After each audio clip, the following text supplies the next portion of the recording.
கிராம மிஷனரி இயக்கம் வழங்கும் கிராமிய நேரம் என்ற இந்த நிகழ்ச்சிக்கு உங்களை அன்புடன் வரவேற்கிறோம். கிராம மிஷனரி இயக்கம் கடந்த 27 ஆண்டுகளாக சிறுவர் மற்றும் வாலிபர் மத்தியில் ஊழியம் செய்து வருகிறது.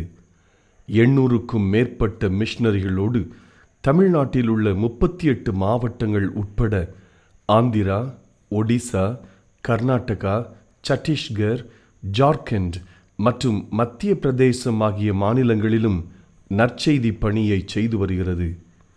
எமது இலக்கு 1,00,000 கிராமங்கள், 7,000 மிஷனரிகள், ஒவ்வொரு மாநிலத்திலும் 500 மிஷனரிகள். எமது தரிசனம் என் ஆட்டுக்குட்டிகளை மேய்ப்பாயாக என்ற வசனத்தின்படி கிராமங்களில் உள்ள சிறுவர் மற்றும் வாலிபர்களை கிறிஸ்துவுக்குள் வழிநடத்தி அவர்கள் மூலம் கிராமங்களை சுவிசேஷ மயமாக்குதல், சந்திக்கப்படும் சிறுவர் மற்றும் வாலிபர்களை நாளைய தலைவர்களாகவும் ஊழியர்களாகவும் உருவாக்குதல், ஒவ்வொரு கிறிஸ்தவரையும் ஆத்தும ஆதாயம் செய்கிறவராக மாற்றுதல். இப்பொழுதும் எமது நிகழ்ச்சிகளை ஜெபத்துடன் பார்த்து பயனடையுங்கள். செயல்படும் கிறிஸ்தவர்களாக தேவனுக்கு உங்களை அர்ப்பணிப்பது உறுதி. ஹலோ நேயர்களே, உங்ககிட்ட ஒரு நிமிஷம் பேசலாமா? ஒரு நாள் ஒரு தீஃபை கோர்ட்டில் நிற்க வச்சுட்டு இருந்தாங்க. அதுக்கு அந்த ஜட்ஜு என்னப்பா தப்பு பண்ண அப்படின்னு கேட்குறாரு. அதுக்கு அந்த தீஃப் எதுவுமே சொல்லாமல் அழுதுகிட்டே நிற்கிறான். அவனுக்கு கொடுக்கப்பட்ட டைமும் முடிஞ்சு போயிடுது. கடைசியில் அவன் தான் தீஃப்னு உறுதியாயிருது. இதே மாதிரி தான் நம்மளோட வாழ்க்கையிலையும் நம்ம பிரச்சனையை சுற்றி உள்ள பிரச்சனைகளை ஏசப்பாட்ட சொல்லி அழுதுகிட்டே இருக்கோம். ஆனால் ஏசப்பா நம்மளுக்கு ஒரு பத்திரமே கொடுத்துருக்காங்க. என் நாமத்தினால நீ எதை கேட்டாலும் அதை நான் உனக்கு செய்வேன்னு. இதே மாதிரி தான் நம்ம ஏசப்பாவோட நாமத்தினால எதை கேட்டாலும் ஏசப்பா நம்மளுக்கு அதை செய்வாங்க. உங்ககிட்ட ஒரு நிமிஷம் பேசலாமா? ஒரு வண்ணத்து பூச்சி முட்டையிலேருந்து வெளிவரப்போ ஒரு புழு வடிவில் தான் வெளிவரும். அதுக்கப்புறம் தான் அது ஒரு கூட்டு புழுவா மாறும்.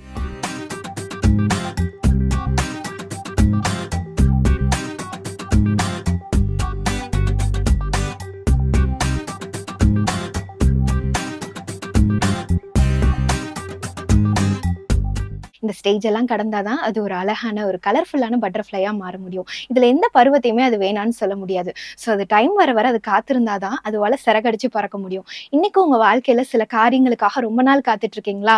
இனிமேல் அது நடக்க வாய்ப்பே இல்லை அப்படின்னு சொல்லி ஒரு மனம் தளர்ந்த சூழ்நிலைக்குள்ளாக நீங்க இருக்கிறீங்களா? அதை குறிச்சு சோர்ந்து போகாதீங்க. நம்மள அழைச்ச தேவன் உண்மை உள்ளவரா இருக்காரு. அவர் உங்களை கரம் பிடிச்சு வழி நடத்துவாரு. வேதத்துல கூட ஒரு வசனம் இருக்குங்க, பிரசங்கி 3:11 அவர் சகலத்தையும் அதினதன் காலத்துல நேர்த்தியாய் செய்திருக்கிறாருன்னு சொல்லியிருக்கு. விசுவாசி, உங்க காத்திருக்கிறதுக்கு ஏற்ற பலனை இசப்பா கொடுப்பாங்க.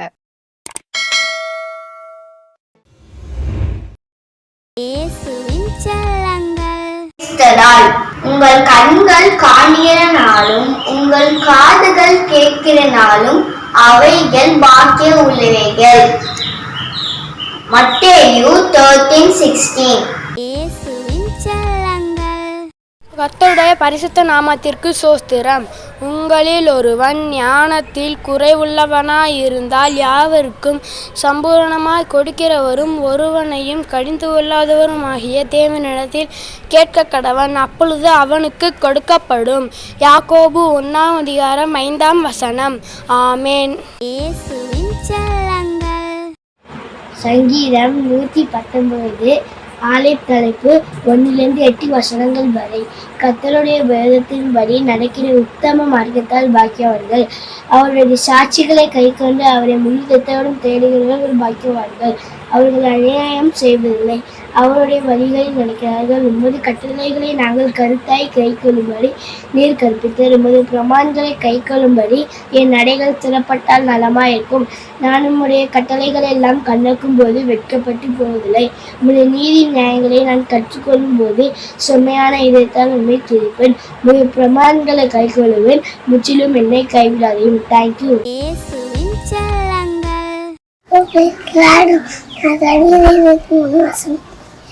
கத்தரின் எப்படியாக இருக்கிறார்?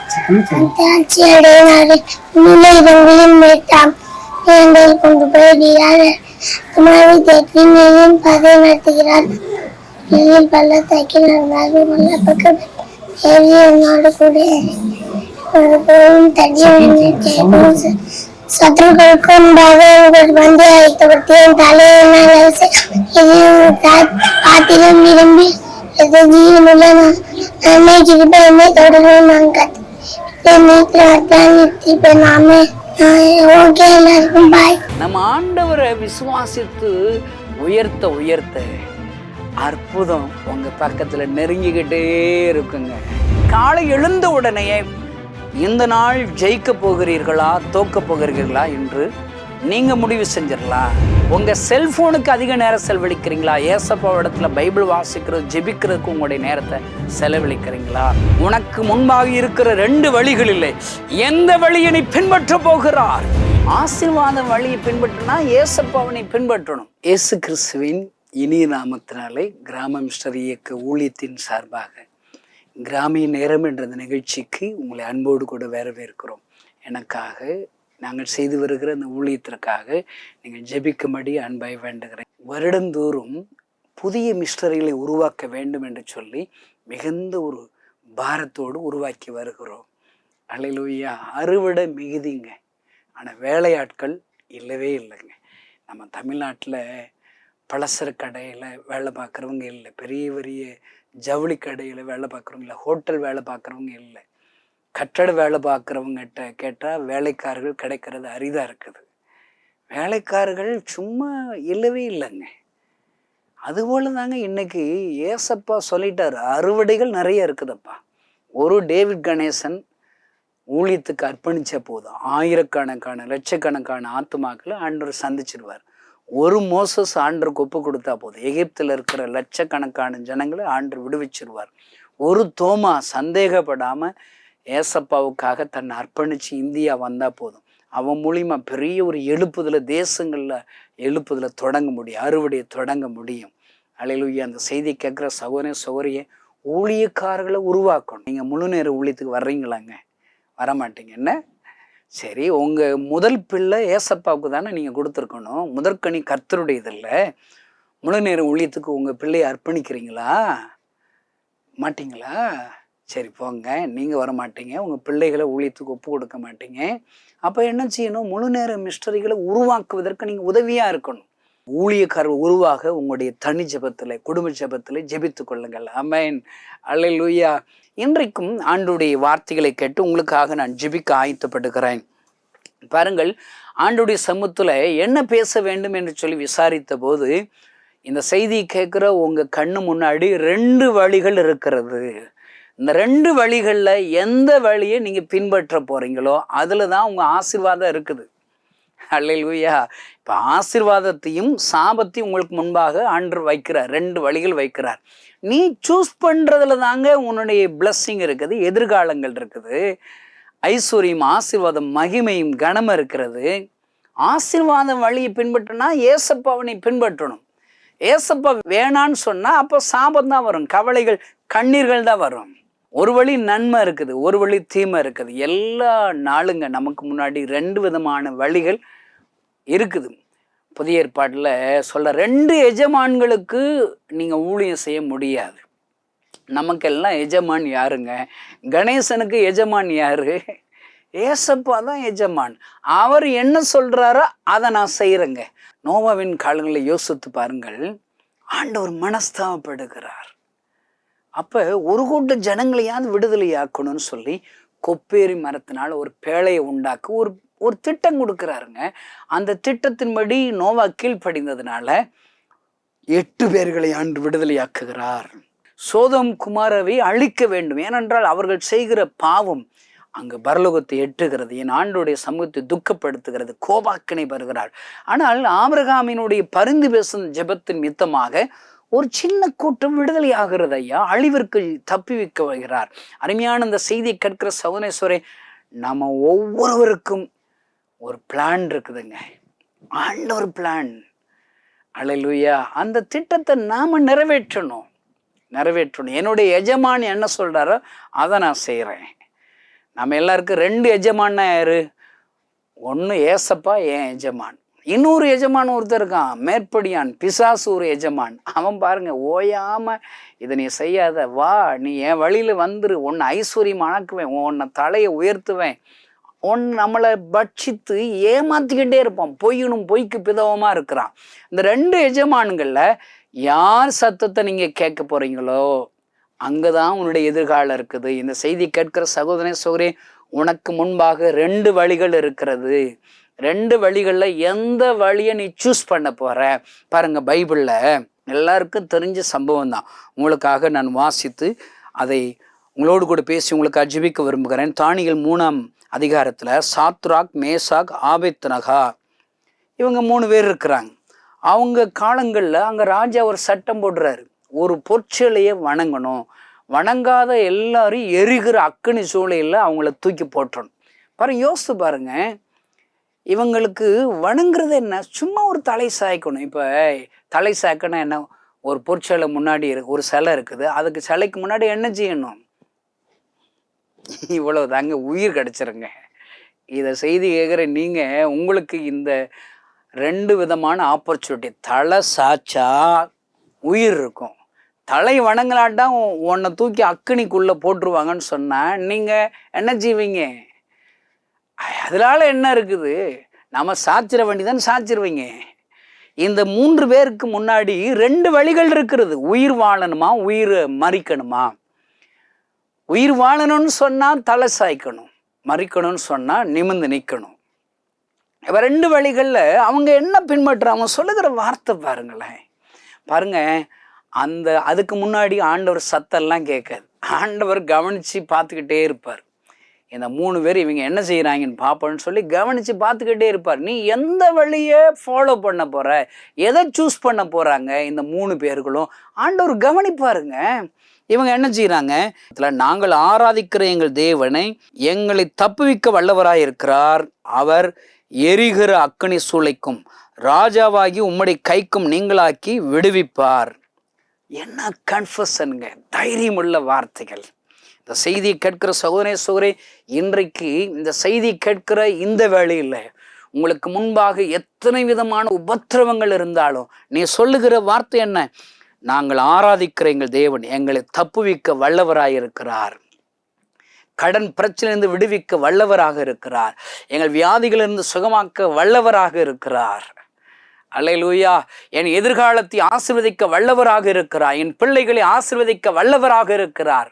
நீங்க சொல்லுங்க. நம்ம ஆண்டவரை விசுவாசித்து உயர்த்த உயர்த்த அற்புதம் உங்க பக்கத்துல நெருங்கிக்கிட்டே இருக்குங்க. பாருங்க, எங்களை ஆண்டவர் விடுவிப்பார் சொல்லிட்டு அடுத்து ஒன்று சொல்றாங்க பாருங்க. 18ஆம் வசனத்துல, விடுவிக்காமற் போனாலும் நாங்கள் உம்முடைய தேவதர்களுக்கு ஆராதனை செய்வது இல்லை, நீர் நிறுத்தின பொற்சிலையை பணிந்து கொள்வதும் இல்லை. அவ்வளோ தைரியம். என்ன தைரியங்க?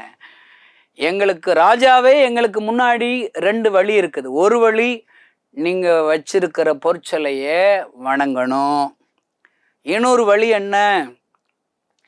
அக்கினி கடல், மரணம். இவங்க சூஸ் பண்றல. ஆண்டவர் எங்களை விடுவிப்பாருங்க. அப்படி விடுவித்தாலும் சரி, விடுவிக்காமல் போனாலும் சரி, நான் ஆண்டவருக்காக என் வழியை ஒப்பு கொடுக்கிறேன், நான் மறிக்கவும் ஆயத்தமாக இருக்கிறேன் என்று சொல்லி அவங்க ஆண்டவருக்காக நிற்கிற போது என்ன நடக்கிறது தெரியுமா? என் ஆண்டவர் இறங்கி வருகிறார் ஐயா, அவளை விடுவிக்கும்படி. அருமையான இந்த செய்தியை கேட்க சகோதரனே சகோதரி, நீங்க ஆண்டவருக்காக உங்க வாழ்க்கையை ஒப்பு கொடுத்தீங்கன்னா, ஆண்டவருக்காக தியாகம் பண்றீங்களா, ஆண்டவர் வருவாருங்க, உங்களுக்கு உதவி செய்ய வருவார். ஐயோ, நான் ஆண்டவரை ஏற்றுக்கொண்டு எத்தனை வருஷம் ஆகுதே, எனக்காக ஒரு அற்புதமே நடக்கலைன்னு சொல்றீங்களா? நீங்க உங்க வாழ்க்கை திரும்பி பாருங்க. நீங்க எப்படிப்பட்ட வழிகளை பின்பற்றுறீங்க? பாவ வழியை பின்பற்றீங்களா, பரிசுத்த வழியை பின்பற்றீங்களா, விசுவாசிக்கிற வழியை பின்பற்றீங்களா, அவிசுவாசப்படுகிற வழியை பின்பற்றீங்களா? உங்களுடைய முடிவுகள் ஆண்டவருக்காக இருக்கிறதா, ஆவிக்குரியதாக இருக்கிறதா, மாம்சத்தின்படியாக இருக்கிறதா? நீங்க யோசித்து பாருங்கங்க.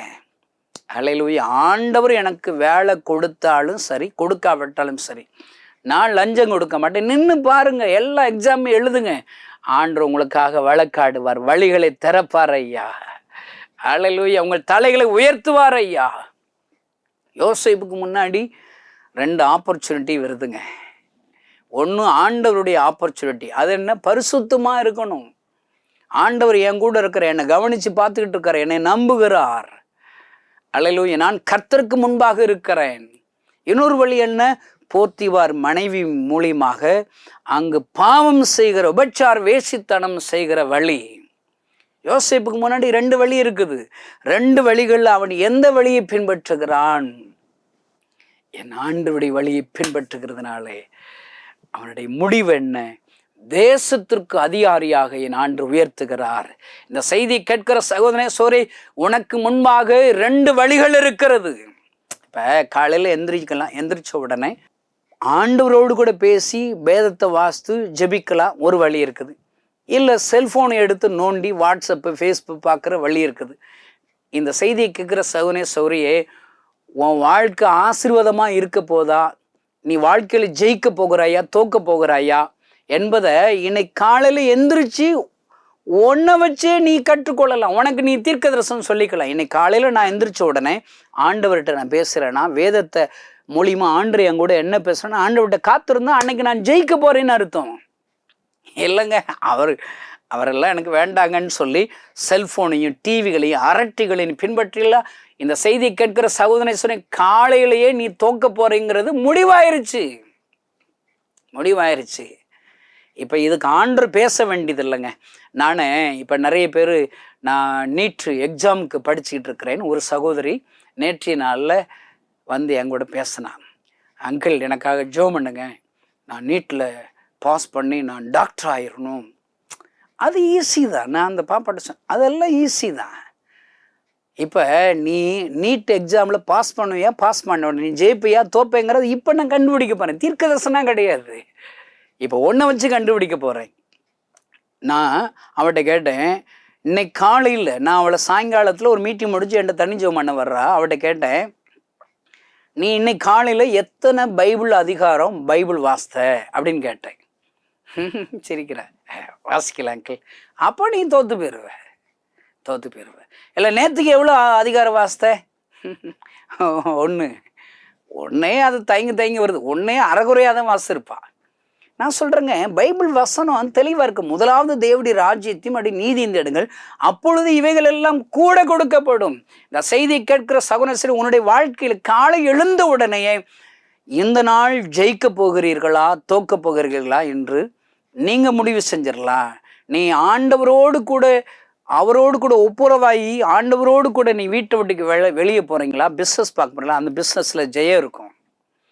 ஒரு வெளிநாட்டில் நான் சும்மா ஒரு பிரதர்கிட்ட சொன்னேன், நீ காலைல எந்திரிச்ச உடனே ஒரு நிமிஷமாவது ஏசப்பா இடத்துல உங்கள் வாழ்க்கை அழுது ஒப்பு கொடுத்து ஜெபம் பண்ணிட்டு பிஸ்னஸ் போங்க. அல்லேலூயா. இன்னும் அவன்கிட்ட சொன்னேன், திடீர்னு நான் சொல்கிறத கேளுங்க, இல்லை ஜெபம் பண்ணாமல் நீங்கள் வாட்டுக்கு பல்லு விளக்க போறோம்னா ஏசப்பா பல்ல உடைச்சாலும் உடைச்சு விடுவார். ஏசப்பா பிள்ளையா மாத்துறதுக்கு ஒரு யோனாவத்திரத்துக்கு கப்பல் அசைக்கிறார். ஒன்று அவர் கூட பேச வைக்கிறதுக்கு, அவரை விசுவாசிக்க வைக்கிறதுக்கு, அவருக்காக உன்னை ஊழியம் செய்வதற்கு என்ன வேணாலும் ஆண்டவர் செய்வார். அல்லேலூயா. அந்த பிரதர் பாருங்க, இது எதுக்குடா வம்பு, நல்ல நேர்மலங்கள் போட்டு டேவிட் கணேசன் சொன்ன மாதிரி ஜெபிச்சிட வேண்டிதான் ஜெபிச்சுட்டு போயிருக்கிறார். அவர் சொல்றாரு, எத்தனையோ வருடங்களாக வராத பணங்கள் அன்றைக்கு வந்து சேர்ந்தது. அல்லேலூயா. இன்னும் ஆண்டவர் சொன்னாரு, ஆர்டர்ஸு மற்றவங்கள்ட்ட வாங்குறது பல கஷ்டப்படணும்.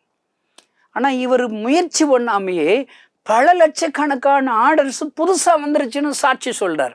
1 நிமிஷம் ஜெபம் பண்ணுறதுலையே இவ்வளவு அற்புதம் நடக்குதுன்னா, இனிமேல் நான் ஒவ்வொரு நாளும் ஆண்டவரை தேட போகிறேன், வேதத்தை வாசிக்க போகிறேன், அவருக்காக என் வாழ்க்கையை ஒப்பு கொடுக்க போகிறேன் என்று சொல்லி தன்னுடைய வாழ்க்கையில ஒரு பெரிய டேர்னிங் பாயிண்ட் வந்துச்சுங்க.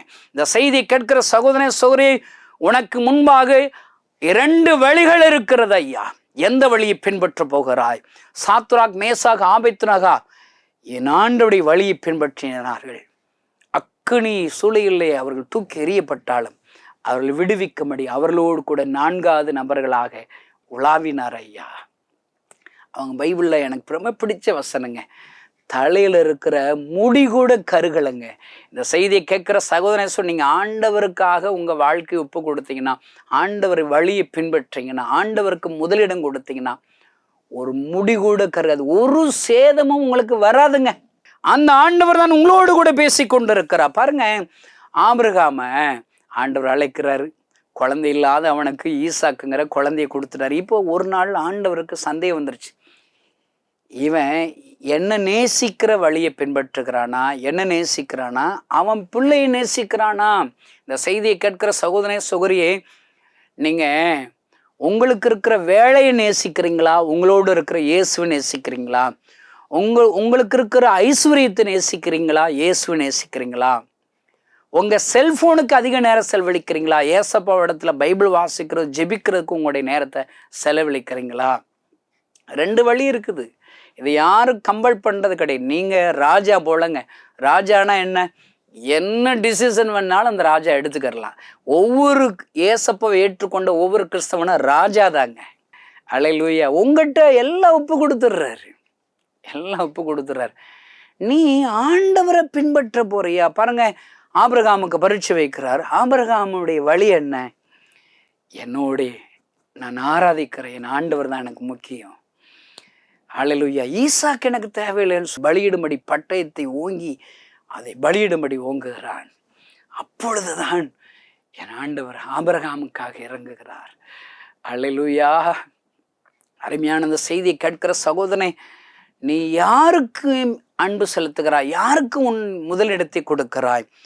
அந்த ஆபிரகாம் இடத்துல ஒரு ராஜா வந்து சொல்றாரு, என்ன சொல்றாரு பாருங்க. ஆதியாகமம் 14 அதிகாரம் 21 வசனம். சோதோமின் ராஜா ஆபிரகாமை நோக்கி, ஜனங்களை எனக்கு தாரும், பொருட்களை நீர் எடுத்துக்கொள்ளும். ஒரு 2 ஆப்ஷன் உனக்கு, ஜனங்கள், பொருட்கள். நீ ஜனங்களை எனக்கு தந்துரு, பொருட்கள் எல்லாம், பொருள்னா தங்கம், வெள்ளி, பொண்ணு, எல்லாம் பணம் எல்லாம் நீ வச்சுக்கோப்பா. ஆபிரகாம்கிட்ட ஒரு ராஜா சொல்றாரு. ஒருவேளை இப்ப யாராவது ஒருத்தர் இப்ப கணேசன்ட்ட சொன்னா, ஆபிரகாம்கிட்ட சொன்னது போல் என்கிட்ட சொன்னா, நான் பொருட்கள் மட்டும்தான் எனக்கு தேவைன்னு நான் வாங்குறதுக்கு சான்ஸ் இருக்குங்க. ஆனால் 27 வருடங்களுக்காக என் ஆண்டவருக்காக நிற்க எனக்கு ஆண்டு உதவி செய்திருக்கிறார். இன்னும் பண ஆசையில் பெருமையில் விழுந்து விடாதபடி அருமையான கிறிஸ்தவ நண்பர்களை எனக்காக ஜெபித்து கொள்ளுங்கள். ஆபிரகாம் எனக்கு கற்றுக் கொடுக்கிற பாடம் என்ன தெரியுமா? அவன் சொல்லுகிறான், அந்த ராஜாவை பார்த்து சொல்லுகிறான், ஆபிரகாம் சோதோமின் ராஜாவை பார்த்து, ஆபிரகாமை ஐஸ்வர்யமாக்கினேன் என்று நீ சொல்லாதபடிக்கு நான் ஒரு சரட்டை ஆகிலும் பாதரட்சியின் வாரை ஆகிலும் உமக்கு உண்டானவைகளில் யாதொன்றையாலும் எடுத்து கொள்ளேன் என்று சொல்லுகிறார். அல்லேலூயா. எனக்கு நீ கொடுக்குற ஒன்று வேண்டாம்ப்பா, எனக்கு ஆண்டவர் போதுமையா என்ற ஆண்டவருடைய வழிக்கு தன்னை ஒப்பு கொடுத்ததினால் 15 வசனம் 1 வசனம் வாசித்து பாருங்க. என் ஆண்டவர் தரிசனமாய், ஆபிரகாமே நீ பயப்படாதே, அல்லேலூயா, நான் உனக்கு கேடகமும் மகா பெரிய பலனுமாய் இருக்கிறேன் என்று சொல்லி பேசுகிறார். அவருடைய குறைவுகளை நிறைவாக மாற்றுகிறார். இந்த செய்தி கேட்கிற சகோதர சகோதரி, உனக்கு முன்பாக இருக்கிற 2 வழிகளிலே எந்த வழியை நீ பின்பற்ற போகிறார்? அதனால்தான் உன்னுடைய எதிர்காலம் இருக்கிறது, உன்னுடைய ஐஸ்வர்யம் இருக்கிறது, உன்னுடைய ஆசீர்வாதம் இருக்கிறது. உன் பிள்ளைகளுடைய எதிர்காலம் ஆசீர்வாதம் இருக்க வேண்டுமா? உன்னுடைய எதற்கு நீ இடம் கொடுக்க போகிறாய்? இந்த டேவிட் கணேசன் ஆகி நான் ஏசப்பாவுக்காக என் வாழ்க்கையை ஒப்பு கொடுத்தேன். எனக்கு வருகிற எல்லா பணத்தையும் மிஸ்டரிகளுக்கு பகிர்ந்து கொடுக்கிறேன். இன்னும் நான் சாகிறதுக்குள்ள 7000 மிஸ்டரிகளை எனக்கு தாரும் என்று ஜெபிக்கிறேன். 1,00,000 கிராமங்களை எனக்கு உமக்கு சொந்தமாக மாற்றுவதை எனக்கு உதவி செய்யும் என்று ஜெபிக்கிறேன். ஆண்டவர் என்னை நம்புகிறார் ஐயா. அல்லேலூயா. சகோதரனே, நீங்கள் என்ன செய்ய போகிறீர்கள்? உங்களுக்கு முன்பாக 2 வழிகளிலே எந்த வழியை பின்பற்ற போகிறீர்கள்? கண்களை மூடி நாம் ஜெபிக்கலாம். பரலோகத்தில் இருக்கிற எங்கள் அன்பு தகப்பனை, இந்த செய்தியை கேட்கிற ஒவ்வொருவருக்காக நான் ஜெபிக்கிறேன். அவருடைய தங்களுடைய வாழ்க்கையை ஜெயிக்க போகிறார்களா, தோற்க போகிறார்களா என்பதை அவர்கள் உண்மை தேடுவதில்லை. அவர்கள் சூஸ் பண்ணுகிற அந்த வழிகளில்லை, அவர்களாகவே முடிவு செய்யலாம் என்று எங்களுக்கு கற்றுக் கொடுத்தீரே அப்பா. இந்த செய்தியை கேட்கிற ஒவ்வொருவரும் யாரெல்லாம் உம்முடைய வழிகளை பின்பற்ற போகிறேன், சாத்ராக் மேசாக் ஆபேத்நேகோ போன்று உமக்காக எங்கள் வழிகளை ஒப்பு கொடுக்கிறேன், உமக்காக எங்கள் உயிர் போனாலும் பரவாயில்ல ஒப்பு கொடுக்கிறேன் என்று ஒப்பு கொடுக்கிறார்களோ, அவர்களை விடுவித்தது போல, ஒரு சேதமில்லாதபடி அவளை விடுவித்து உயர்த்தினது போல இந்த செய்தி கேட்கிற ஒவ்வொருவரையும் உயர்த்துவீராக. யோசேப்பு உயர்த்தினது போல உயர்த்துவீராக. ஆபிரகாமை ஆசீர்வதித்தது போல இந்த உம்மை ஏற்றுக்கொண்டு உம்முடைய வழியை பின்பற்றும்படி ஒப்பு கொடுக்கிற ஒவ்வொருவரையும் நீர் ஆசீர்வதிப்பீராக. அவருடைய தலைகள் உயர்த்தப்படட்டும், பெரிய காரியங்களை செய்யும் இயேசுவின் நாமத்தினால் பிதாவே, ஆமென். இந்த செய்தி நிச்சயமாக உங்களை செயல்பட தூண்டிருக்கும் என விசுவாசிக்கிறோம். நீங்களும் எங்களோடு இணைந்து தேவனுக்காக ஏதாவது செய்ய விரும்புகிறீர்களா? கீழ்கண்ட எங்களது ஊழிய திட்டத்திற்காக ஜெபிக்க முன்வரலாமே. தமிழ்நாடு மற்றும் பிற மாநிலங்களிலும் ஆலயம் கட்ட தேவையாய் உள்ள 1000 கிராமங்களில் இடம் வாங்கி ஆலயம் கட்டப்பட ரூபாய் 5 லட்சமோ அல்லது அதில் ஒரு பகுதியோ கொடுத்து ஆலயம் கட்டி கொடுப்போர் எழும்ப ஜெபியுங்கள். சூனேமியால் எலிசாவுக்கு ஒரு அறை வீட்டை கட்டி கொடுத்தது போல புதிய மிஷனரிகள் தங்கி பயிற்சி எடுப்பதற்கு ரூபாய் 2 லட்சம் கொடுத்து ஒரு மிஷனரி வீட்டை கட்டி கொடுப்போர் எழும்ப ஜெபியுங்கள். நாம் சந்திக்கும் வாலிபர்கள் மற்றும் ஆரம்ப விசுவாசிகளை கிறிஸ்துவுக்குள் வளரச் செய்ய ரூபாய் 300 கொடுத்து முழு வேதாகமும் வாங்கி கொடுப்போர் எழும்ப ஜெபியுங்கள். நாம் பணி செய்யும் 8 மாநிலங்களிலும் உள்ள 880 மிஷனரிகளை மாதந்தோறும் ரூபாய் 10,000 கொடுத்தோ அல்லது இயன்ற காணிக்கையை கொடுத்தோ தாங்குவோர் எழும்ப ஜெபியுங்கள். தமிழ்நாடு மற்றும் பிற மாநிலங்களிலும் துரிதமாக சுவிசேஷம் அறிவிக்கவும் பின்தொடர் பணிக்காகவும் சுவிசேஷ வாகனங்கள் வாங்கி கொடுப்போர் எழும்ப ஜெபியுங்கள். தங்கள் வாலிப மற்றும் சிறு பிள்ளைகள் ரட்சிக்கப்பட, அபிஷேகிக்கப்பட மற்றும் இயேசுவுக்கு சாட்சியுள்ள பிள்ளைகளாக வளர கண்மணி பிள்ளைகள் இயேசுவுக்காக திட்டத்தில் தங்கள் பிள்ளைகளை இணைக்கிற பெற்றோர்கள் எழும்ப ஜெபியுங்கள். இந்தியா முழுவதிலும் இன்னும் துரிதமாக நம் மிஷனரி பணிகள் நடக்க மாதந்தோறும் அல்லது வருடத்திற்கு ஒரு முறையாவது ரூபாய் 1000 கொடுத்து எழுப்புதல் விரும்பும் பங்காளர் திட்டத்தில் இணைகிற அநேகர் எழும்ப ஜெபியுங்கள். மேலும் எங்களோடு தொடர்பு கொள்ள விரும்பினால் திரையில் காணும் எங்கள் முகவரியும் குறித்துக் கொள்ளுங்கள். கிராம மிஷனரி இயக்கம், தபால் பெட்டி எண் 51, விருதுநகர் 626001. இந்த நிகழ்ச்சியையோ அல்லது எங்கள் ஊழியத்தையோ நீங்கள் தாங்க விரும்பினால் எங்கள் தொலைபேசி எண்ணை குறித்துக் கொள்ளுங்கள். 7378000444. கர்த்தர் தாமே உங்களை ஆசீர்வதிப்பாராக.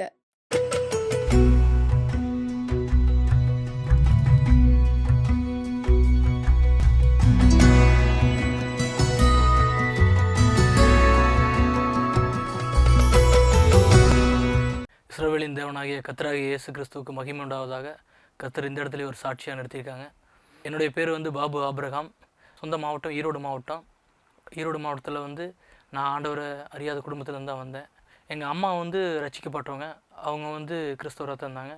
எங்கள் அப்பா ரட்சிக்கப்படாதவர். இதில் என்ன வருதுன்னு பார்த்தீங்கன்னா, ஒரு விசேஷமான காரியம். எங்கள் தாத்தா ஒரு மிஷினரி ஊழியம் செஞ்சார். அவர் ஆண்டவரை ஏற்றுக்கொண்டு மிஷினரி ஊழியம் செஞ்சார். ஆனால் அவர் பட்ட கஷ்டங்கள், பாடுகள், அவர் வாங்கின ஒரு சில இடங்களில் அடிகளெல்லாம் பார்த்துட்டு எங்கள் அப்பா, இந்த கஷ்டமெல்லாம் எனக்கு வேண்டாம், ரொம்பவும் ஒரு பாடுகளின் உபத்திரவத்தில் அவர் போயிட்டுருக்காரு அப்படின்னு அவர் ஒதுங்க ஆரம்பிச்சிட்டாரு.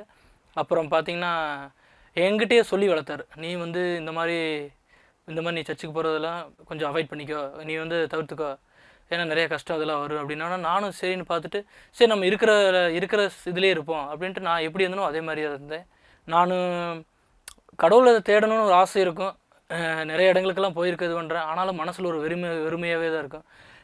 வியாதி, கண்ணீர், கஷ்டம், கவலை எல்லாமே இருக்கும். அப்புறம் ஸ்கூல் டைம்லாம் பார்த்திங்கன்னா என் சரீரத்தில் மூளை பகுதியில் இந்த பிரெயினில் நியூரோ பிளட் கட்னு சொல்லுவாங்க. அதாவது இந்த ரத்த அடைப்பு. இப்போ உலகத்தில் 810 கோடி மக்கள் இருக்காங்கன்னா அதில் பல கோடி ஜனங்களுக்கு அந்த ஒரு ப்ராப்ளம் இருக்குது. அப்படி இருக்கும்போது அந்த ப்ராப்ளம் எனக்கு இருந்ததுனால அந்த ரத்தம் அடைக்கும்போது என்னன்னா டக்குன்னு ஸ்கூலில் படிக்க மயக்கம் போட்டு வந்துடுவேன். அது என்ன காரணமே வீட்டுக்கு தெரில, யாருக்கு தெரில. இது என்னடா இப்படி ஒரு பிரச்சனைகள் இருக்குது அப்படின்னு சொல்லும்போது நானும் என்ன ஒரு தெய்வம்னு ஒருத்தர் இருக்கா, நம்ம இப்படி கஷ்டப்படுறோமே அப்படின்ட்டு நான் ரொம்ப இது பண்ணேன். இந்த சூழ்நிலை ஒரு சிலர் என்கிட்ட ஏசப்பா பற்றி சொல்லும்போது நான் நானே இந்தளவு கஷ்டப்படுறேன், அவர் எதுக்கு எனக்கு அப்படின்னு சொல்லிட்டு நான் பைபிளை கிழிச்செறிஞ்சவன், பைபிளை தூக்கி எறிஞ்சவன், ஏசு கிறிஸ்துவ கொச்சையாக பேசினவன், அசிங்கமாக பேசுவேன், யாருமே எனக்கு தேவையில்லைன்ட்டு நான் பாட்டுக்கு நான் உண்டு என் வேலை உண்டுன்னு வாழ்ந்துவேன். இந்த சமயத்தில் என்னுடைய 16ஆவது வயசில் எனக்கு ஒருத்தர் புறமதத்திலேருந்து ரசிக்கப்பட்ட ஒருத்தர் ஏசப்பாவை பற்றி ஒரு உட்கார வச்சு எனக்கு விடாமல் ஒரு 3 மணி நேரம் சொன்னார். தம்பி, ஏசு கிறிஸ்துனா யார், என்ன ஏது, அவருடைய ஆதி அந்தமான வரலாறுலாம் சொன்னார். ஏசு கிறிஸ்துவன் சாட்சின்னு அவனுக்கு சொல்லிவிட்டேன், அவர் நம்பி விசுவாசித்தான் உன் நோய் சுகமாகும். இல்லையா, நீ இவ்வளோ இதுக்கு மேலே கஷ்டப்படுறேன்னா நீ அது உன்னுடைய விருப்பம், நான் கிளம்புறேன்ப்பான்னு சொல்லிட்டார். சரி, அந்த அண்ணன் இவ்வளோ தூரம் சொல்லிட்டு நம்மளை கம்பல் பண்ணாமல் போகிறாரே அப்படின்ட்டு நான் ஒரு டைம் ஆண்டவர் கேட்டேன், ஆண்டவரே நான் இப்படி மயக்கம் போட்டு விழுகிறேன், எல்லாருமே என்னை பார்த்து கூட இருக்கவங்களாம் சிரிக்கிறாங்களே, அது எனக்கு பிரச்சனை இல்லை, ஆனால் இந்த ஒரு டைம் நீங்கள் உங்களை நான் நம்புகிறேன், எனக்கு நீங்கள் விடுதலை யாக்குன்னு சொன்னேன். அந்த மாதிரி சொல்லிகிட்டே இருக்கும்போது ஒரு 2 மாதம் ஆயிடுச்சு. அதுக்கப்புறம் பார்த்தீங்கன்னா கர்த்தர் நான் மெடிக்கல் செக்கப்புக்கெல்லாம் போனேன். அவங்க பார்த்துட்டு உன்னுடைய பிரெயினில் ஸ்கேன் எடுத்து பார்த்தாலும் சரீரத்தில் எந்த ஒரு நோய் நொடி எதுவுமே இல்லைப்பா, உனக்கு நார்மலாக இருக்குது, ஒரு சிறு குழந்தை போல் இருக்கிறப்பா அப்படின்னாங்க. அப்போ நான் உண்மையாக ஆண்டவர் ஏற்றுக்கிட்டேன். அந்த இடத்துல கண்ணீர் விட்டு அழுதேன். இயேசு கிறிஸ்து மெய்யான தெய்வம் அப்படின்னு நான் அழுதேன், ரசிக்கப்பட்டேன். அதுக்கப்புறம் பார்த்தீங்கன்னா ஒரு சில பாவ பழக்க வழக்கங்கள், வாலிப பிராயத்தில் வர பாவ பழக்க வழக்கத்துக்கு நானும் அடிமையானேன். நானும் ரொம்பவும் பாவத்திலேருந்து சரி இது என்ன வாழ்க்கை இப்படியே போயிட்டுருக்கு, நமக்கு கிடைச்ச ரசிப்பு இழந்துரும் போல இருக்கே அப்படின்னு நினச்சி ரொம்பவும் ஃபீல் பண்ணிகிட்டு இருந்தேன். அதுக்கப்புறம் பார்த்தீங்கன்னா ஒரு நாள் வந்து சுத்திகரிப்பு கூட்டம் வந்து மோகன் சிலாசன் வந்து ஈரோட்டில் வந்து நடத்தினாங்க. அந்த இடத்துல என்ன நான் ஒப்பு கொடுத்தேன். ஆண்டவரே, நான் ரட்சிக்கப்பட்டு நோயிலிருந்து விடுதலையாகி நான் வந்து உம்முடைய இடத்துக்கு வந்து நான் மறுபடியும் பாவம் செய்கிறேன்னு என்னை மன்னிங்க ஆண்டவரே சொன்னேன். கர்த்தர் அந்த பாவ மன்னிப்பை கொடுத்தாரு. ஆனால் மறுபடியும் அந்த பிரச்சனை இருந்துச்சு. இப்படி இருக்கும்போது கொஞ்ச நாள் டெக்ஸ்டைலில் வேலை செய்யறதுக்கு உதவி செஞ்சார். அதே போல் வந்து ஒரு ஆட்டோமொபைல்ஸில் வந்து ஈரோடு கோயம்புத்தூர் பிரான்ச்சில் வேலை செய்யறதுக்கு உதவி செஞ்சார். எனக்குள்ள பெருமை இருந்துச்சுங்க. எப்படின்னு பார்த்தீங்கன்னா நம்ம இப்படி சம்பாதிக்க அப்படி சம்பாதிக்க, மற்றவங்களை ஏளனமாக பார்க்குறது, கேவலமாக இது பண்ணுறது எல்லாமே இருந்துச்சு. ஆனாலும் மனசில் ஒரு வெறுமை, நான் இந்தளவுக்கு கர்த்தருக்கு விரோதமாக பண்ணுறேனே அப்படின்ட்டு. அப்புறம் சரி இதுக்கு என்ன வழி நல்லா யோசிச்சுட்டு இருக்கும்போது அதே போல் ஒரு முறை வந்து ஈரோட்டில் வந்து அடுத்தடுத்து மீட்டிங் வைக்கிறாங்க. நம்ம டேவிட் கணேசன் அண்ணா அவங்களும் மோகன் சிலாசஸ் அண்ணனும். அப்புறம் அந்த 2 மீட்டிங் நான் அட்டன் பண்ணதுக்கப்புறம் ஆண்டவர்கிட்ட நான் ஒப்பு கொடுத்தேன். ஆண்டவரே, இதற்கு மேலே உங்களுடைய வழி விட்டு நான் வந்து விலக மாட்டேன். ஆண்டவரே, நான் வந்து வேலை குறித்து வருமானத்தை குறித்து நிறைய பெருமை பண்ணிட்டேன், என்னை ஒரு டைம் மன்னிங்க ஆண்டவரே, நீர் என்ன சித்த வச்சுக்க என்னை நடத்துங்க ஆண்டவரேன்னு சொல்லும்போது நம்முடைய வீட்டுக்கு கிராம மிஷினரி ஊழியத்திலேருந்து மனோஜனை, அப்புறம் இன்னும் நம்ம ஊழியர்லாம் வந்து வீட்டில் ஜெபம் பண்ணுவாங்க. அப்படி ஜெபம் பண்ணும்போது ஊழியர் அழைப்பு கொடுத்துக்கிட்டே இருந்தார். சரி கர்த்தர் பேசுகிறாரு, நான் கொஞ்சம் இருந்தாலும் அதுக்கு நான் தகுதி இல்லைன்னு சொல்லி நான் நானே வந்து நான் விலகி ஓடிடுவேன். இப்போ வந்து 2023 வந்து கால் உடஞ்சதுங்க. பைக்கில் போயிட்டு இருக்கும்போது ஃபுல் ஸ்பீடில் போயிட்டு இருக்கும்போது ஒரு இடத்துல கால் உடஞ்சப்போ நான் வந்து அந்த இடத்துல விழுந்துட்டேன். அதுக்கப்புறம் எனக்கு என்ன ஆச்சுன்னு தெரியல. கூட வந்து ஒடியாந்து என்னை தூக்கிட்டு போய் ஹாஸ்பிட்டலில் வச்சு எல்லாம் பார்த்தப்ப 2 விரல் கட்டாயி எலும்பு உடஞ்சிருச்சு. அப்புறம் அந்த சமயத்தில் 6 மாதம் வீட்டில் படுத்து படுக்கை ஆகிட்டேன். இதுக்கு மேலே உன்னால் நடக்க முடியாதுன்னு டாக்டர் சொன்னாங்க. நீ வந்துப்பா ஒரு ஹேண்டிகேப் நிலமை தான், ஒன்றா கால் எடுக்க வேண்டிய சூழ்நிலை வரும். அப்படி இல்லையா இதே காலில் வந்து நீ பாதி இல்லாமல் நீ வந்து நடப்ப, ஒரு ஹேண்டிகேப்பாக தான் இருப்ப, கால் வந்து உனக்கு வராத மாதிரி தான் இருப்பேன் அப்படின்னு சொன்னாங்க. ரொம்ப மனசுதாயிடுச்சு. என்ன ஆண்டவரே அப்படின்ட்டு நான் படுத்துகிட்டே அழுதேன். அந்த சமயத்தில் பார்த்தீங்கன்னா நான் படுத்த படுக்கையில் ஒரு நாளைக்கு 50-100 அதிகாரம்லாம் வாசிக்க ஆரம்பித்தேன். கத்தாவே எப்படியா என்னை விடுதலையாக்க ஆண்டவரே, முடத்தில் நான் ஒன்று சொல்கிறேன், நீர் என் காலை உடச்சி ஆண்டவரே, நீர் வந்து என்னை திருத்தின ஒரு பனிஷ்மெண்ட்டாக நான் எடுத்துக்கிறேன். இந்த ஒரு விஷயம் என்னுடைய காலை நீர் வந்து சுகமாக்கும். நான் உங்களுடைய ஊழியத்துக்கு நான் வரேன் ஆண்டவரே. இந்த வேலை குறிச்சோ வருமானத்துக்கு குறிச்சோ எந்த ஒரு பெருமையும் நான் பண்ண மாட்டேன். முழு நேரம் ஊழியத்துக்கு நான் வரேன் ஆண்டவரே, நான் ஒப்பு கொடுக்குறேன் ஆண்டவரே. நான் செஞ்ச உமக்கு விரோதமான பாவத்துக்கு இது ஒரு பிராயச்சித்தமாக இருக்கட்டும் ஆண்டவரே அப்படின்னு. அதே போல் கர்த்தர் என் காலை சுகமாக்குனார். அதுக்கப்புறம் பார்த்தீங்கன்னா நான் டாக்டர்கிட்ட போய் ஸ்கேன் எடுத்து போகும்போது இந்த ஒரு அற்புதத்தை ஆண்டவர் செஞ்சார். கால் சுகமாகி கர்த்தர் என்னை பரிபூர்வம் நடக்க வச்சார். இன்றைக்கி ஆண்டவர் ஓடுறதுக்கு கர்த்தர் ஓடுவதற்கும் அதே போல் ஊழியத்தில் நம்ம எல்லா ஒரு பகுதியாக இருக்கிற கர்த்தர் உதவி செய்கிறாரு. இந்தளவுக்கு ஆண்டவர் நம்மளை வந்து சுகமாக்கிட்டாரேன்னு சொன்னப்போ நம்மளுடைய ஊழியர், நம்ம கிராம மிஷினரி ஊழியர் மனோஜனுக்கு ஃபோன் பண்ணி, அண்ணா நான் ஊழியத்துக்கு வரேனே அப்படின்னாரு. அப்போ அண்ணா ஷாக்காக கேட்டார், 6 வருஷமாக நான் கூப்பிட்டு நீ வரல, எனக்கு தகுதி இல்லை, நான் வரல, அப்படி தட்டி கழிச்சிட்டே இப்போ அப்படின்னு அண்ணா வந்து ஆச்சரியமாக கேட்டாங்க. ஆனால் உண்மையாக நான் வரேனே, இந்த கால் உடஞ்சது நீங்கள் வீட்டில் வந்து பார்த்தீங்க, இதுக்கு மேலே நான் வந்து ஆண்டவர்கிட்ட தண்டனை வாங்க விரும்பல, வரேனே அப்படின்னா. சரிப்பா நான் வீட்டுக்கு வரேன் அப்படின்னு சொல்லி அவர் வீட்டுக்கு வந்து என்னை கூட்டிகிட்டு வந்து நம்ம டேவிட் கணேசன் அண்ணா அவங்கள்ட்ட சொல்லி என்னை ஊழியத்தில் நினச்சாங்க. அதுக்கப்புறம் வந்து இந்த செப்டம்பர் 1 2023 ஊழியத்துக்கு வந்தேன். இன்னும் ஆண்டவர் வந்து கிட்டத்தட்ட 5-6 மாதம் ஆக போகுது. இன்னும் ஆண்டவர் ஊழியத்தில் நடத்திட்டே இருக்காங்க. ஒரு உண்மையாக சொல்கிறேங்க, நான் வேலையில் இருந்த ஒரு சந்தோஷத்தோட இந்த ஊழியத்தில் இருக்கும்போது கர்த்தர் என்னை வந்து ஒரு ஆசீர்வாதமான பாத்திரமாக வச்சுருக்காங்க. கர்த்தருக்கு ஸ்தோத்திரம். என்ன ஆசீர்வதிச்ச ஆண்டவர், நோயிலிருந்து பாவத்திலேருந்து சாபத்திலேருந்து விடுதலையாக்க ஆண்டவர். கட்டாயமாக சொல்கிறேங்க, இயேசு கிறிஸ்து உங்களையும் விடுதலையாக்குவார். உங்களுடைய கண்ணீரை தொடுத்து உங்களை பரலோக ராஜ்யத்தில் இயேசு கிறிஸ்து உங்களை சேர்ப்பார். இயேசு கிறிஸ்துவின் கிருபை உங்கள் அனைவரோடும் இருப்பதாக. ஆமென்.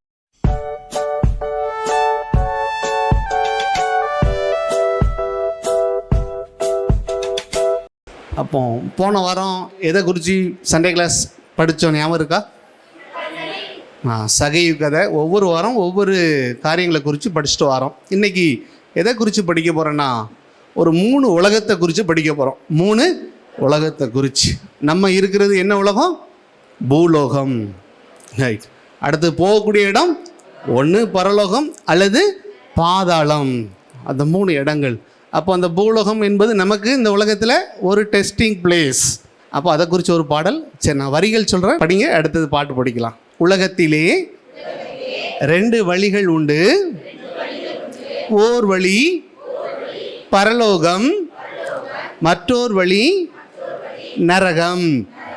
இயேசுவை நேசித்தாள் பரலோகம் நீ போவாய், இல்லை என்றால் நரகம் போவாய். வேதத்தை வாசித்தாள் பரலோகம் நீ போவாய், இல்லை என்றால் நரகம் போவாய். ஜீவ புஸ்தகத்தில் பெயர் இருந்தாலே பரலோகம் நீ போவாய், இல்லை என்றால் நரகம் போவாய். பாருங்க, பரலோகம் போகிறதுக்கு 3 காரியம் செஞ்சால் போதும். யாரை நேசிக்கணும்? அன்னைக்கு உலகத்தில் யார் யாரோ எதையோ யாரையோ நேசிச்சுட்டு இருக்காங்க. அப்போ ஏசப்பாவை மட்டும் நேசித்தா பரலோகத்துக்கு போயிடலாம். 2வது எதை வாசிக்கணும்? பாருங்க, வேதத்தை வாசிக்கணும். ஒவ்வொரு நாளும் வாசிக்கணும், வேதத்தின்படி நம்ம வாழணும். 2வது ஜீவ புஸ்தகம்னு ஒரு புஸ்தகம் இருக்குது, அதில் நம்ம பேர் இருந்தால் பரலோகத்துக்கு போகலாம். சரி, ஒரு தடவை நான் படிக்க கவனிங்க, நம்ம சேர்ந்து படிக்கணும். உலகத்திலே 2 வழிகள் உண்டு, உலகத்திலே 2 வழிகள் உண்டு. ஓர் வழி பரலோகம், மற்றோர் வழி நரகம். ஓர் வழி பரலோகம், மற்றோர் வழி நரகம். இயேசுவை நீ நேசித்தால் பரலோகம் நீ போவாய். இயேசுவை நீ நேசித்தால் பரலோகம் நீ போவாய். இல்லை என்றால் நரகம் போவாய், இல்லை என்றால் நரகம் போவாய். வேதத்தை நீ வாசித்தால் பரலோகம் நீ போவாய். வேதத்தை நீ வாசித்தால் பரலோகம் நீ போவாய். இல்லை என்றால் நரகம் போவாய், இல்லை என்றால் நரகம் போவாய். ஜீவ புஸ்தகத்தில் பெயர் இருந்தாலே பரலோகம் நீ போவாய். ஜீவ புஸ்தகத்தில் பெயர் இருந்தாலே பரலோகம் நீ போவாய். இல்லை என்றால் நரகம் போவாய், இல்லை என்றால் நரகம் போவாய். பரலோகம் போக ஆசையா, இல்லை நரகம் போக ஆசையா. பாட்டு ஈஸியாக இருக்கா? கொஞ்சம் பெரிய பாட்டு தான், ஆனால் முக்கியமான பாட்டு. எல்லாரும் சேர்ந்து படிக்கலாமா? சரி, எல்லாரும் எந்திரிங்க. உலகத்திலே 2 வழிகள் உண்டு, உலகத்திலே 2 வழிகள் உண்டு. ஓர் வழி பரலோகம், மற்றோர் வழி நரகம். ஓர் வழி பரலோகம், மற்றோர் வழி நரகம். இயேசுவை நீ நேசித்தால் பரலோகம் நீ போவாய். இயேசுவை நீ நேசித்தால் பரலோகம் நீ போவாய். இல்லை என்றால் நரகம் போவாய், இல்லை என்றால் நரகம் போவாய். வேதத்தை நீ வாசித்தால் பரலோகம் நீ போவாய். வேதத்தை நீ வாசித்தால் பரலோகம் நீ போவாய். இல்லை என்றால் நரகம் போவாய், இல்லை என்றால் நரகம் போவாய். ஜீவ புஸ்தகத்தில் பெயர் இருந்தாலே பரலோகம் நீ போவாய். ஜீவ புஸ்தகத்தில் பெயர் இருந்தாலே பரலோகம் நீ போவாய். இல்லை என்றால் நரகம் போவாய், இல்லை என்றால் நரகம் போவாய். பரலோகம் போக ஆசையா, இல்லை நரகம் போக ஆசையா. பரலோகம் போக ஆசையா, இல்லை நரகம் போக ஆசையா.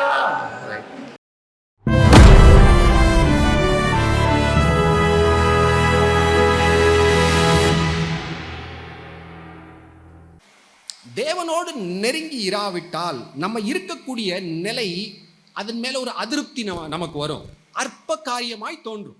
நான் இருக்கக்கூடிய இன்றைய நிலை, இன்றைய வாழ்க்கை தரம் எனக்கு அற்ப காரியமாய் தெரியும். இதற்கு அடுத்து மிஞ்சி இருக்கிற ஒன்று அது ரொம்ப நல்லா இருக்குமே, கிடைச்சிட்டான்னு தோணும். மனிதனுடைய இருதயம் எங்க இருந்தாலும் திருப்தி ஆகாது.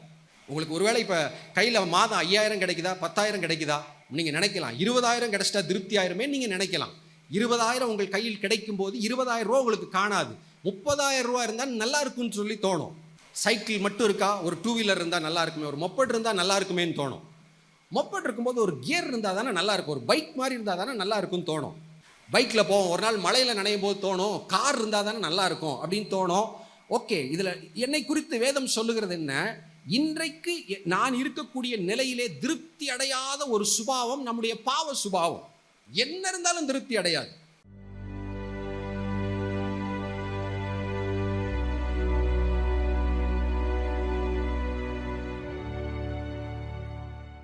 கிராம மிஷனரி இயக்கத்தின் சார்பாக அன்பின் நல்வாழ்த்துக்கள். இன்னைக்கு நாம தாமஸ் மேக்யூ சீசர் அவருடைய வாழ்க்கையில என்ன நடந்துச்சு, அவர் எப்படி ஆண்டவருக்குன்னு ஊழியம் செஞ்சாருங்கிற ஒரு காரியத்தை பத்தி பார்க்க போறோம். தாமஸ் மேக்யூ சீனியர்ங்கிறவர் 1693 ஆண்டுல இருந்து 1682 ஆண்டு வரைக்கும் வாழ்ந்தார். இவர் ஒரு பிரிட்டிஷ் நாட்டுக்காரர். இவர் ஒரு மிஷனரிக்கு தன்னை ஒப்பு கொடுத்து அப்படியெல்லாம் வந்ததில்லை. தன்னுடைய 70வது வயதுல மிஷனரி ஊழியத்துக்காக தன்னை ஒப்பு கொடுத்து ஊழியத்துக்கு வராரு. அப்படி அவருடைய வாழ்க்கையில் என்னதான் நடந்துச்சுங்கிறத பற்றி பார்ப்போம். 1631 ஆண்டு அவருக்கு அமெரிக்காவுக்கு செல்றதுக்கான ஒரு வாய்ப்பு ஏற்படுது. அங்கே அவர் வணிகம் செய்து பெரிய நிலத்தின் உரிமையாளராக இருக்கிறாரு. நல்ல ஒரு செல்வ செழிப்பில் தான் வாழ்ந்துட்டு வந்தார். இப்படி வாழ்ந்துட்டு இருக்கக்கூடிய நேரத்தில் அவருக்கு ஆளுநராக ஒரு போஸ்டிங் கிடைக்கிது. அது எங்கே கிடைச்சிச்சுன்னா எலிசபெத் தீவு அருகில் உள்ள அந்த இடத்துல மார்த்தாஸ் வின்யார்ட் அப்படிங்கிற இடத்துல அவர் ஆளுநராக இருக்கிறாரு. இப்படி ஆளுநராக இருக்கும்போது இந்த மக்களோட மக்களாக நல்ல செல்வ செழிப்பாக வாழ்ந்துட்டு இருக்காங்க. ஆனால் அவருடைய மகன் தாமஸ் ஜூனியர் அவருக்கு ஆத்ம பாரம். ஆண்டவரை அறிந்து கொண்டவர், அவர் ரட்சிக்கப்பட்டவர். தீவில் உள்ள மக்களுக்கு நன்மை செய்கிறது மாத்திரம் இல்லை, அவங்கள எப்படியாவது ரட்சிப்புகளை வழிநடத்தணும்னு சொல்லிட்டு ரொம்ப பிரயாசப்படுறார். இப்படி பிரயாசப்பட்டதின் விளைவா அந்த தீவில் ஒரு ஆங்கிலிக்கன் திருச்சபை உருவாகுது. கிட்டத்தட்ட அவருடைய ஊழியத்தின் மூலமா 272 விசுவாசிகள் அந்த சபையில அங்கம் ஆகிடுறாங்க. ஆண்டவருக்குன்னு ஊழியம் செஞ்சு ரொம்ப சந்தோஷமா போயிட்டு இருக்கக்கூடிய நாட்கள்ல இந்த தாமஸ் ஜூனியர் என்ன செய்யறாருன்னா, இங்கிலாந்து நாட்டுக்கு கிட்டத்தட்ட ஒரு 5 வருஷம் கழிச்சு இங்கிலாந்து நாட்டுக்கு நிதி திரட்டணும் அப்படின்னு சொல்லிட்டு டிராவல் பண்ணி கப்பல்ல பயணம் பண்றாரு. இப்படி பயணம் பண்ணும்போது அவங்களுடைய கப்பலும் காணாம போகுது, அந்த மகனும் அப்படியே தொலைஞ்சு போயிடுறாரு. தொலைஞ்சு போனோடனே இந்த தகப்பனுக்கு தாமஸ் மேக்யூ ஜூனியருக்கு மனசு ரொம்ப சங்கடமாக போச்சு. மனசு ரொம்ப மன உளைச்சலுக்குள்ள ஆனார். என்ன செய்யறதுனே தெரியல. கப்பல் தொலைஞ்சது மாத்திரம் இல்லை, தன்னுடைய மகனும் தொலைஞ்சு காணாமல் போயிட்டாரேங்கிற ஒரு கவலையிலேயே இருந்துட்டு இருக்க நேரத்தில் சரி அவர் விட்டு சென்ற இந்த ஊழியத்தை நாம் தொடரணுமே அப்படின்னு சொல்லிட்டு ஒவ்வொருத்தரையாக கேட்குறாரு, ஊழியர்களையாக கேட்குறாரு. நீங்கள் வாங்க, இந்த தீவுக்கு வாங்க, நீங்கள் ஊழியம் செய்யுங்க, இப்படி ஒரு சர்ச் இருக்குது, நீங்கள் வாங்கன்னு சொல்லிட்டு ஒவ்வொருத்தரையாக கூப்பிடும்போது ஒவ்வொருத்தரும் தட்டி கழிக்கிறாங்க. ஏன்னா அந்த தீவு மக்களுடைய மொழி யாருக்குமே தெரியலை. இப்படி மொழி தெரியாமல் நாங்கள் எப்படி அங்கே வாரதுன்னு சொல்லிட்டு யாருமே வராமல் இருக்கிறாங்க. யாருமே அந்த தீவுக்கு ஊழியம் செய்யணும்னு சொல்லிட்டு யாருமே முன் வரலை. இவரே தன்னுடைய 70வது வயதில் இவரே ஒரு முடிவு எடுக்கிறாரு. என்ன முடிவு எடுக்கிறாருன்னா, நாமளே அந்த ஊழியத்தை செய்வோம்னு சொல்லிட்டு அதுக்கப்புறமா அந்த தீவு மக்களுடைய மொழியை இவர் ப்ராப்பராக கற்றுக்கிறாரு. அப்படி கற்றுக்கிட்டு தோட்டங்களில் வேலை செய்வாங்க இல்லையா, பராமரிப்பு பணி செஞ்சுட்டு இருக்கிறவங்ககிட்ட போய் வாரந்தோறும் போய் என்ன செய்வாங்கன்னா பிரசங்கம், அவங்களுடைய மொழியில் பிரசங்கம் பண்ண ஆரம்பித்தார். அப்படி மொழிகளை மெதுவாக கற்றுக்கிட்டு பிரசங்கம் அப்படி பண்ணி கிட்டத்தட்ட அங்கே ஒரு 20 மைல் தூரம் நடந்து அந்த காடுகளுக்கு எல்லாம் சுற்றி பிரயாணம் பண்ணி ஆண்டவருடைய ஊழியத்தை செஞ்சிட்டு இருந்தார். அவருடைய ஊழியம் செஞ்சதன் விளைவாக கிட்டத்தட்ட 3000 பேர் ரட்சிக்கப்பட்டாங்க. இவர் என்ன செஞ்சார்னா, தன்னுடைய 25 ஆண்டு காலம் 70வது வயதில் அவர் ஊழியத்துக்கு வந்தார். 25 ஆண்டு காலம் அவர் ஆண்டவருக்குன்னு ஊழியம் செஞ்சார். தன்னுடைய 93வது வயதில் அவர் ஆண்டவருடைய மகிமைக்குள் பிரவேசித்தார். பார்த்தீங்களா, ஊழியம் செய்கிறதுக்கு வயது ஒரு தடையே இல்லை. எந்த வயசுலனாலும் நாம் ஊழியம் செய்யலாம். நம்முடைய ஊழியத்துக்கு தடையாக காணப்படுறது எது? வயதா, சூழ்நிலையா? எதுவுமே தடையில்லை. ஆண்டவருடைய ஊழியத்தை நாமளும் முன்வந்து செய்வோம். தேவனுடைய ராஜ்யத்தை கட்டுவோம். தேவநாமம் மகிமைப்படுவதாக. அல்லேலூயா. எதுக்கு பயப்படுறீங்க? உங்க விசுவாசம் எங்க போச்சு? படைச்ச தேவன் எப்படிப்பட்டவர்? அவர் சர்வ வல்லமையுள்ள தேவன், உண்மையுள்ள தேவன். வேதத்துல 365 தடவை பயப்படாதிருங்கள்னு ஆண்டவர் சொல்லியிருக்காரு. அது எதுக்குன்னா, யுத்தம் கர்த்தருடையது.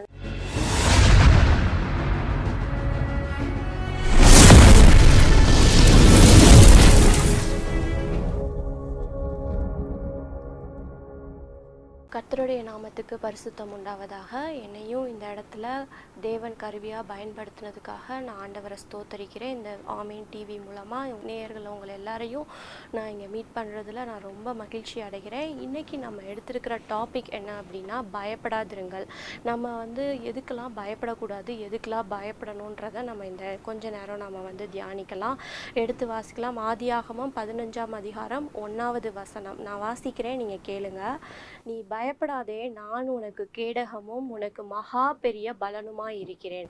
நீ பயப்படாதே, நான் உனக்கு கேடகமும் உனக்கு மகா பெரிய பலனுமாய் இருக்கிறேன் அப்படின்னு ஆண்டவர் சொல்றாரு. இந்நாட்கள்ல பயம் மனுஷனுக்கு எல்லா நேரத்துலயும் இருக்கு. சிலருக்கு எதுக்கு எடுத்தாலும் பயம் வரும்.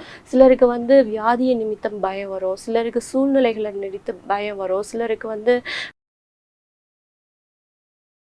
கேன்சர் வந்துருமோ, இருதய நோய் வந்துருமோ, இல்லை வேற ஏதாவது நோய்களால் நம்ம மரித்துருவோமோன்னு மரணத்தை குறித்த பயம் வரும். ஆண்டவர் சொல்றாரு, நீ பயப்படாத, நான் உனக்கு பலனும் உனக்கு கேடகமாக இருக்கிறேன்.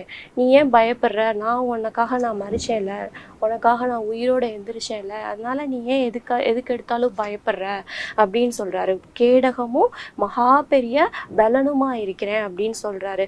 இன்னும் சிலருக்கு சொல்லுவாங்க, என்னோட குழந்தைகளை நான் யார் பாப்பா? ஆண்டவர் தானே அந்த குழந்தையை கொடுக்குறாரு. இன்னும் அவருக்கு பார்த்துக்க தெரியாதா? அதனால நம்ம என்ன பண்ணணும்?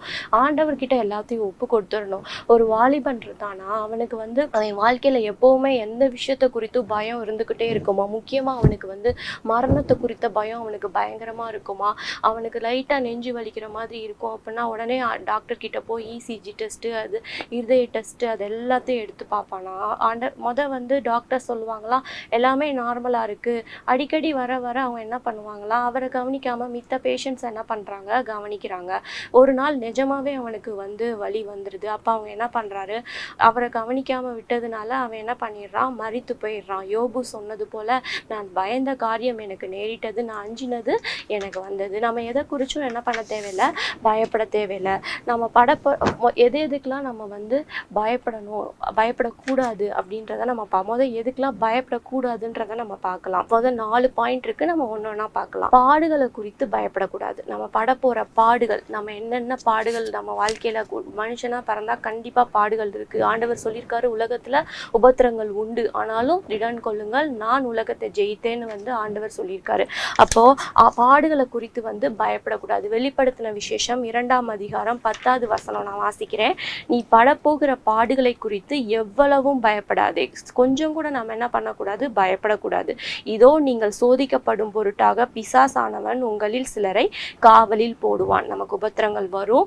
10 நாள் உபத்திரப்படுவீர்கள். 10 நாள் மட்டும் நமக்கு என்ன இருக்கும், உபத்திரம் இருக்கும். ஆகிலும் நீ மரண பரியந்தம் உண்மையாயிரு. மரண பரியந்தம் நம்ம உண்மையா இருந்தா நமக்கு என்ன கொடுப்பாராம், அப்பொழுது ஜீவ கிரீடத்தை என்ன பண்ணுவாரு, நமக்கு கொடுப்பேன்னு சொல்லியிருக்காரு. அப்ப வாழ்க்கையில வர பாடுகளை குறித்தும் உபத்திரங்களை குறித்தும் நம்ம என்ன பண்ணக்கூடாது, பயப்படக்கூடாது. அதே மாதிரி பவுல் சொல்றாரு, தீமோத்தேயுல சொல்றாரு, எவ்வளவோ துன்பங்களை சகிச்சேன் அப்படின்னு சொல்றாரு. அவர் நிறைய பாடுகள் அடிகள்லாம் பட்டாரு. ஆனா அவர் பயந்து ஓடல. அவர் என்ன பண்ணாரு, கடைசி வரைக்கும் ஆண்டவருக்காக உண்மையா இருந்தாரு. எல்லாத்தையும் ஃபேஸ் பண்ணாரு, பயந்து ஓடல. நம்ம ஆண்டவரோட பாடுகளை எடுத்துக்கிட்டோம்னா, அவர் நமக்காக என்ன பண்ணாரு, சிலுவையில அறையப்பட்டாரு, முள்முடி சூடப்பட்டாரு, கசையடிகள் வாங்கினார். அவருடைய பாடுகள், அவரோட 22 வருஷம் வாழ்க்கையில அவர் எவ்வளவு பாடுகள் அவர் நினைச்சா அவர் என்ன பண்ணிருக்கலாம், போயிருக்கலாம், தேவையில்லை அப்படின்னு சொல்லி போயிருக்கலாம். ஆனா நமக்காக என்ன பண்ணாரு, அவர் சிலுவையை சுமந்து நமக்காக பாவங்களை அவர் ஏற்றுக்கொண்டு அவர் என்ன பண்ணாரு, சிலுவையில ரத்தம் சிந்தினார். அல்லேலூயா. அதனால நம்ம என்ன பண்றோம், பாடுகளை கண்டு பயப்படக்கூடாது. அதை என்ன பண்ணணும், தைரியமா ஃபேஸ் பண்ணணும்.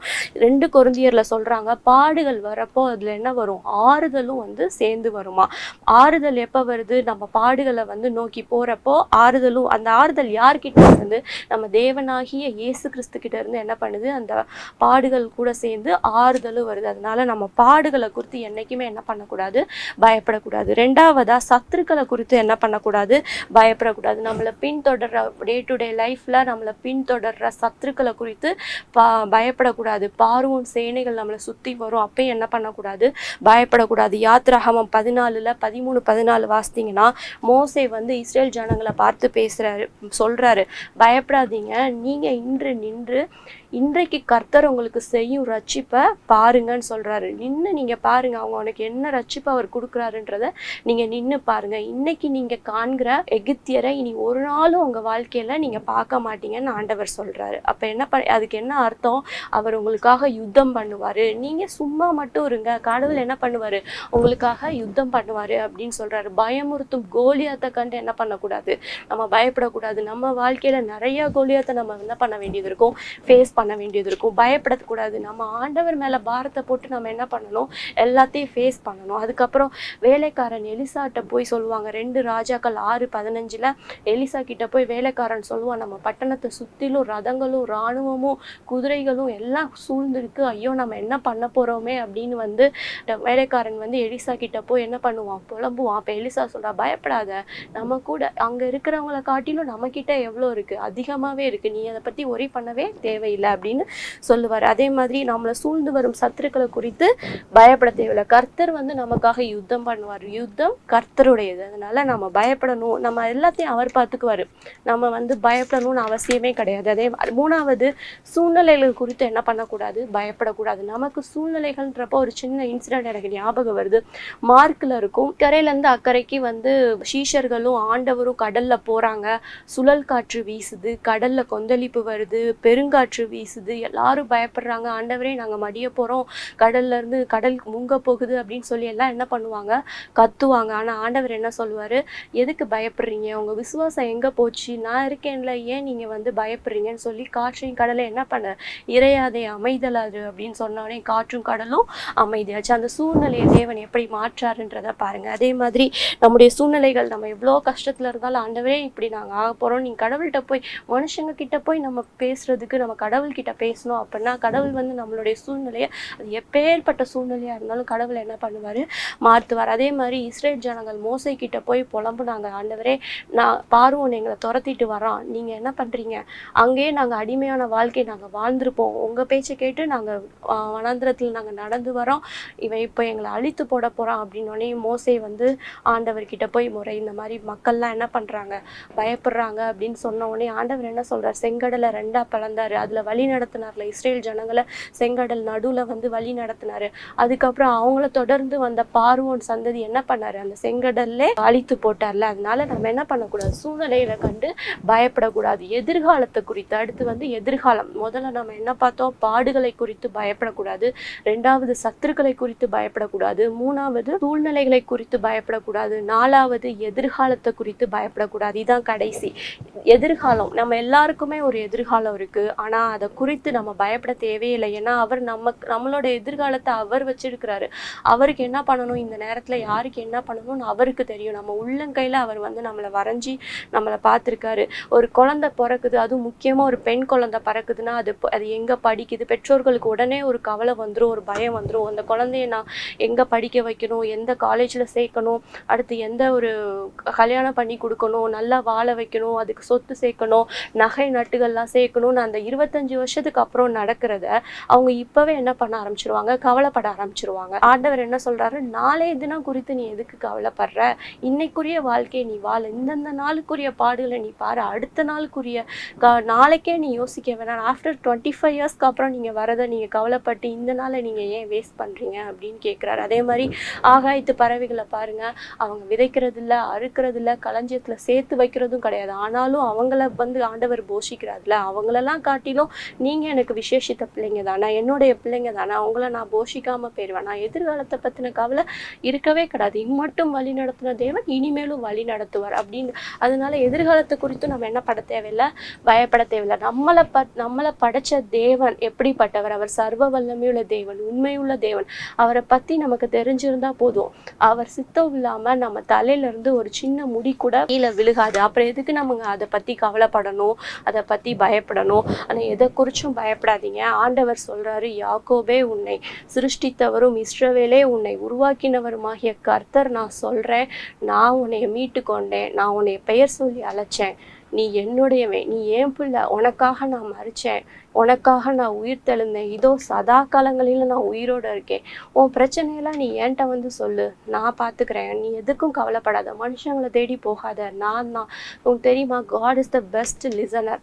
அவர் அவரை மாதிரி நம்ம சொல்கிற பிரச்சனைகளை கேட்குறதுக்கு வேற யாருமே கிடையாது. யார்கிட்டயோ போகிறதுக்கு நம்ம யார்கிட்ட போகலாம்? ஆண்டவர்கிட்ட போகலாம். இன்னைக்கு ஒப்பு கொடுப்போமா? நம்மளோட பிரச்சனைகள், பயங்கள் எல்லாத்தையும் ஆண்டவர்கிட்ட சொல்லுவோம். அவர் மரண பரியந்தம் நம்மளை பாதுகாப்பார், வல்லவராக இருக்கிறார். நம்ம கடைசி வரைக்கும், நம்ம வாழ்ந்த கடைசி வரைக்கும் என்ன பண்ணுவார் ஆண்டவர்? நம்மளை ஒருவேளை இன்னைக்கு நம்ம மறிச்சா தேவனோட நம்ம இருப்போம், ஒருவேளை மறிக்கலைன்னா அவர் நம்மளோட இருப்பார். அந்த சின்ன கான்செப்ட். அதனால அஞ்ஞானிகளை போல நம்ம என்ன பண்ணக்கூடாது, யோசிக்க கூடாது. வேதத்துல 365 தடவை பயப்படாதிருங்கள் பயப்படாதிருங்கள்னு ஆண்டவர் சொல்லியிருக்காரு. அது எதுக்குன்னா, ஒரு வருஷத்துக்கு 365 நாள். அப்போ ஒரு நாளைக்கு ஒரு தடவை நம்மளை என்ன பண்றாரு ஆண்டவர் தேட்டுறாரு. பயப்படாதே மகனே, பயப்படாதே மகளே அப்படின்னு என்ன பண்றாரு? ஒரு வருஷத்துக்கு 365 நாள், ஒரு நாளைக்கு ஒவ்வொரு தடவை நம்மளை என்ன பண்றாரு? பயப்படாதே பயப்படாதே அப்படின்னு சொல்றதுனால நம்மளுடைய காலங்கள் கர்த்தருடைய கரத்துல இருக்கிறது. அதனால நம்மளோட பாரங்கள், கவலைகள், கனிகள் எல்லாத்தையும் அவர் மேல வச்சு அவருக்காக வாழ்வோம், பயப்படாம வாழ்வோம். ஒரு விஷயம் இதுக்காக நம்ம ஜெபம் பண்ணலாமா? இந்த வேலைக்காக நன்றி, இந்த வசனத்திற்காக நன்றி சுவாமி, நீங்க எங்களுக்கு கொடுத்தீங்க. பயப்படாதே, உனக்கு நான் கேடகமும் மகா பெரிய பலனுமா இருக்கிறேன் நீங்க சொன்னீங்களே சுவாமி, எங்களுக்கு அதுக்காக நன்றி ஏசப்பா. இப்போ என் கூட சேர்ந்து ஜெபிக்கிற ஒவ்வொருத்தவங்களையும் கரத்துல கொடுக்குறோம். அவங்க எந்தெந்த சூழ்நிலைகளுக்காக அவங்க ஜெபிக்கிறாங்கன்னு எனக்கு தெரியாது சுவாமி, ஆனால் நீர் அறிஞ்சிருக்கிறீர் சுவாமி. அவங்க மனசுல எந்த ஒரு பிரச்சனைக்காக பயந்துகிட்டு இருக்கிறாங்களோ தேவரீர் அதற்குரிய சொல்யூஷன் கொடுத்து அதுலேருந்து அவங்கள விடுதலையாக்க வேண்டுமா கெஞ்சிரோம் சுவாமி. அவங்க பண்ற ஜெபத்துக்கு ஆம் என்றும் ஆமேன் என்றும் நீங்க பதில் கொடுக்க போறதுக்காக நன்றி சுவாமி. எல்லாத்தையும் கரத்துல கொடுக்குறோம், துதிக்கான மகிமை எல்லாவற்றையும் கரத்துல கொடுக்குறோம். ஏசுவின் மூலம் ஜெபிக்கிறேன் எங்க நல்ல பிதாவே, ஆமேன்.